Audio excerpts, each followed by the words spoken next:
C language Telugu video tutorials లో already మనం C program యొక్క స్ట్రక్చర్ అనేది ఏ విధంగా ఉండిద్దో తెలుసుకున్నాము. ఒక బేసిక్ సి ప్రోగ్రామ్ ఏ విధంగా ఉండిద్దో కూడా చూసామండి. కానీ ఒక సి ప్రోగ్రామింగ్ అనేది రాయాలి అంటే ఒక సి సాఫ్ట్వేర్ అనేది కావాలండి. సి ప్రోగ్రామ్ రాయాలంటే మనకి చాలా సాఫ్ట్వేర్లు ఉన్నాయండి. స్టార్టింగ్ లెవెల్లో బేసిక్ గా సి ప్రోగ్రామ్ రాయాలంటే మనం నేర్చుకునే సాఫ్ట్వేర్ ఏంటండి? ఎవ్రీ కంప్యూటర్ స్టూడెంట్ బేసిక్ గా నేర్చుకోవాల్సిన software Turbo C plus plus. ఈ పర్టికులర్ సాఫ్ట్వేర్ లింక్ అనేది కింద కామెంట్ సెక్షన్ లో ఇచ్చాను. ఫస్ట్ డౌన్లోడ్ చేయండి.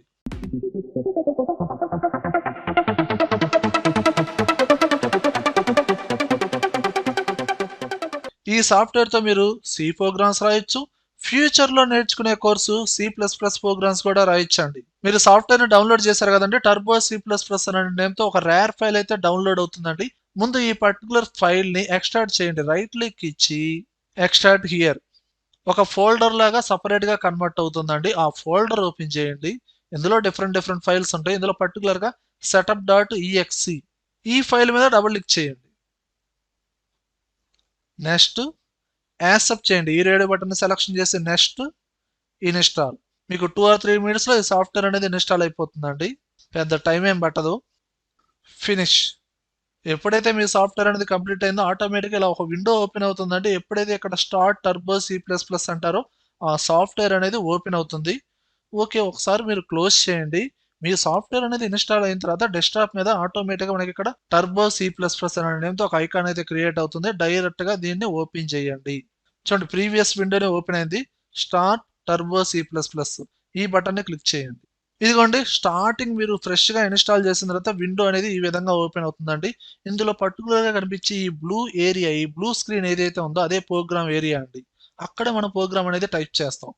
కింద మనకి వేరే కలర్ లో డిస్ప్లే అవుతుంది, అది ప్రోగ్రామ్ ఏరియా కాదండి, ఇదే. ఇది ఫుల్ స్క్రీన్ రావాలి అనుకోండి. చూడండి, మనకి మౌస్ కర్సర్ డిస్ప్లే అవుతుందా లేదా? మనకి ఇక్కడ టాప్ రైట్ లో ట్యాప్ యారోకి ఆ సింబల్ డిస్ప్లే అవుతుందా లేదా? దాని మీద ప్రెస్ చేయండి, ఫుల్ స్క్రీన్ వచ్చేస్తుంది. మళ్ళీ నార్మల్ గా రావాలంటే దాని మీదే ప్రెస్ చేయండి. ఇది మీరు ప్రోగ్రామ్ చేసే మెయిన్ ఏరియా. అలా కాకుండా ఈ మెసేజ్ ఏరియాలోకి వెళ్ళి ఇక్కడ క్లిక్ చేసి ఇక్కడ దీని మీద ప్రెస్ చేశారు అనుకోండి, అది ఫుల్ స్క్రీన్ వచ్చేస్తుంది. ఫుల్ స్క్రీన్ రావాలంటే డైరెక్ట్ షార్ట్ కట్ ఉందండి. ఇప్పుడు ఈ బ్లూ ఏరియాలో ఇక్కడ క్లిక్ చేసి కీబోర్డ్ లో F5 క్లిక్ చేయండి, ఫుల్ స్క్రీన్ వచ్చేస్తుంది. మళ్ళీ F5 ప్రెస్ చేయండి, మళ్ళీ ఇలా వచ్చేస్తుంది. డైరెక్ట్ షార్ట్ కట్ ఏందండి, F5. అలానే ఇక్కడ మనం అబ్జర్వ్ చేస్తే ఈ టోటల్ స్క్రీన్ అనేది ఫుల్ స్క్రీన్ వచ్చేసింది. బ్యాక్ సైడ్ లో ఈ టాస్క్ బార్, దానికి సంబంధించిన అప్లికేషన్స్ ఏమీ డిస్ప్లే అవ్వట్లేదండి. లేదండి, నాకు సి సాఫ్ట్వేర్ అంతే ఓపెన్ అవ్వాలి అండ్ బ్యాక్ ఎండ్ లో ఉన్న ఈ టాస్క్ బార్, కొన్ని ఐకాన్స్ డిస్ప్లే అవ్వాలి అనుకుంటే దీన్ని మీరు రీస్టోర్ చేయొచ్చు. షార్ట్ కట్ ఏంటండి, ఆల్ట్ ఎంటర్ ప్రెస్ చేయండి. ఇదిగోండి, ఈ విధంగా వచ్చేస్తుంది. ఇప్పుడు మీరు విండోస్ లో ఏదైనా ఫోల్డర్స్ లో కావచ్చు, ఇక్కడ టాస్క్ బార్ లో ఐకాన్స్ మీద కావచ్చు, ఏదైనా వర్క్ చేయొచ్చు. లేదండి, మళ్ళీ నేను ఫుల్ స్క్రీన్ చేయాలి అనుకుంటే పర్టికులర్ గా ఈ బ్లూ ఏరియాలో క్లిక్ చేసి ఇప్పుడు కీబోర్డ్ లో ఆల్ట్ ఎంటర్ ప్రెస్ చేయండి. అప్పుడు ఫుల్ స్క్రీన్ వచ్చేస్తుంది. కొందరు ఏం చేస్తారండి, కర్సర్ అనేది అవుట్ సైడ్ సెలక్షన్ లో ఉంటుంది. ఇప్పుడు మీరు కీబోర్డ్ లో ఆల్ట్ ఎంటర్ కొడతా ఉంటారు, ఫుల్ స్క్రీన్ రాదు. ఫుల్ స్క్రీన్ రావాలి అంటే ఈ సి సాఫ్ట్వేర్ ని మీరు సెలక్షన్ చేయాలి. సెలక్షన్ చేసిన తర్వాత ఆల్ట్ ఎంటర్ ప్రెస్ చేయండి, అప్పుడు ఫుల్ స్క్రీన్ వచ్చేస్తుంది. ఎప్పుడైనా కొన్ని సిచ్యువేషన్ లో మీరు సి సాఫ్ట్వేర్ లో ప్రోగ్రామ్ రాసేటప్పుడు ఆ విండో అనేది మీరు రీస్టోర్ చేయాలి అనుకుంటే డైరెక్ట్ షార్ట్ కట్ ఏంటంటే ఆల్ట్ ఎంటర్. మళ్ళీ మీరు మ్యాక్సిమైజ్ చేయాలన్నా same short cut Alt enter. అలానే వ్యూయర్స్, ఈ సాఫ్ట్వేర్ ను ఓపెన్ చేయడానికి మాత్రమే మౌస్ యూజ్ చేయండి.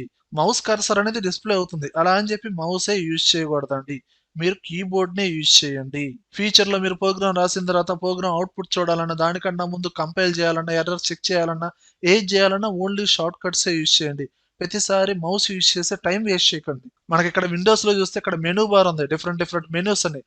ప్రతి మెనూలో మనకి ఫస్ట్ క్యారెక్టర్ హైలైట్ అవుతుందా లేదా రెడ్ కలర్ లో, అదే షార్ట్ కట్. ఫైల్ మెనూకి F, edit menu E, run కి R. కానీ ఆ క్యారెక్టర్ ముందు ఏమి యూజ్ చేయాలి, ఆల్ట్ F ప్రెస్ చేయండి, ఫైల్ మెనూ ఓపెన్ అవుతుంది. ఆల్ట్ C ప్రెస్ చేయండి, కంపైల్ మెనూ ఓపెన్ అవుతుంది. ప్రతి మెనూలో కొన్ని కమాండ్స్ ఉంటాయి. వన్స్ అలా మెనూ అనేది ఓపెన్ అయిన తర్వాత మన కీబోర్డ్ లో యారో కీస్ ఉంటాయి కదా, లెఫ్ట్ అంటే లెఫ్ట్ మెనూ హైలైట్ అవుతా ఉంటుంది, రైట్ అంటే రైట్ మెనూస్ హైలైట్ అవుతా ఉంటాయి. అలానే మనసు ఒక మెనూ సెలక్షన్ లో ఉన్నప్పుడు డౌన్ యారో అన్నారు అనుకోండి, మన కమాండ్స్ అనేది ఈ విధంగా సెలక్షన్ అవుతా ఉంటాయి. డౌన్ యారో కింద ఆప్షన్స్, అప్ యారో పై ఆప్షన్స్. అండ్ ఇప్పుడు ఈ సాఫ్ట్వేర్ నే క్లోజ్ చేయాలనుకుంటే ఫైల్ మెనూలోకి వెళ్ళిపోయి క్విట్, లేదా డైరెక్ట్ షార్ట్ కట్ వచ్చి ఆల్ట్ X. ఇదిగోండి, క్లోజ్ అయిపోయింది. అండ్ ఈ పర్టికులర్ విండో కూడా క్లోజ్ చేయాలనుకుంటే ఇక్కడ ఇంటూ బటన్ మీద క్లిక్ చేయండి. క్లోజ్ అయిపోయింది. ఓకే వ్యూయర్స్, సి సాఫ్ట్వేర్ ఈ టర్బో సి ప్లస్ ప్లస్ ని ఎలా యూజ్ చేయాలో అర్థమైంది కదా. అలానే ఈ సాఫ్ట్వేర్ లో ఒక బేసిక్ సి ప్రోగ్రామ్ చేయబోయే ముందు ప్రీవియస్ క్లాసెస్ అయిన ఈ వేరియబుల్స్ డేటా టైప్స్ గురించి and structure of C program గురించి ఓసారి క్లియర్ గా చూడండి. అప్పుడే మనకి నెక్స్ట్ వీడియోలో చెప్పుకునే కాన్సెప్ట్ అనేది అర్థమవుతుందండి. అలా సి ప్రోగ్రామ్ లో కొన్ని రూల్స్ స్టెప్స్ ని యూజ్ చేస్తూ ఒక బేసిక్ సి ప్రోగ్రామ్ అనేది ఎలా రాయాలో క్లియర్ గా మనం నెక్స్ట్ వీడియోలో స్టెప్ బై స్టెప్ మనం నేర్చుకుందామండి. ఓకే వియర్స్, ఈ వీడియోలో కంటెంట్ ఉంటేనే లైక్ చేయండి. అలానే కంప్యూటర్స్ అడ్డా ఛానల్ని సబ్స్క్రైబ్ చేసుకోకపోతే వెంటనే సబ్స్క్రైబ్ చేయండి. పక్కనే ఉన్న బెల్ ఐకాన్ని ప్రెస్ చేయండి. Thank you very much.